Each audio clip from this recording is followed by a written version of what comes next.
வணக்கம் நேயர்களே. இன்று 3 பிப்ரவரி 2026 செவ்வாய்க்கிழமை. நோர்வே தமிழ் முற்றச் செய்திகளுடன் கதிர். முதலில் தலைப்புச் செய்திகள். 16 ஆண்டுகளின் கடும் குளிர். முடியாட்சிக்கு மக்கள் நம்பிக்கை சரிவு. பள்ளி வருகை விதிமுறைகளில் மாற்றம். இனி விரிவான செய்திகள். 16 ஆண்டுகளின் கடும் குளிர். நோர்வே 2010க்கு பின் மிக குளிரான ஜனவரியை இந்த ஆண்டு பதிவு செய்துள்ளது. வடக்கே உள்ள கரசொக் பகுதியில் உறைநிலை சுழியத்துக்கு கீழ் 41.5 செல்சியஸ் வரை குறைந்தது. கிழக்கு காற்று திரள்களே இதற்கு காரணம் என வானிலை ஆய்வாளர் தெரிவிக்கிறார். முடியாட்சிக்கு மக்கள் நம்பிக்கை சரிவு.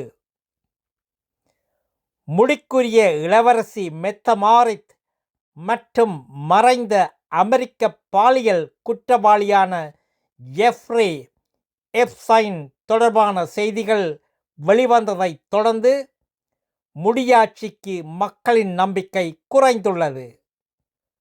புதிய கணக்கெடுப்பில் 47 விழுக்காடு பேர் மெத்தமாரித் நோர்வேயின் எதிர்கால அரசியாக வரக்கூடாது என கூறியுள்ளனர்.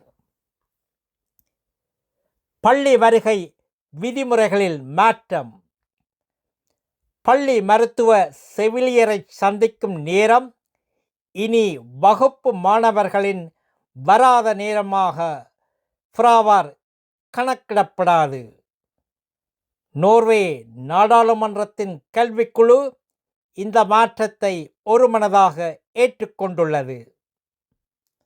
வேலைவாய்ப்பு உலகில் உள்ள நெகிழ்வுத்தன்மை போல மாணவர்களுக்கும் இதே வாய்ப்பு வழங்கப்படுகிறது.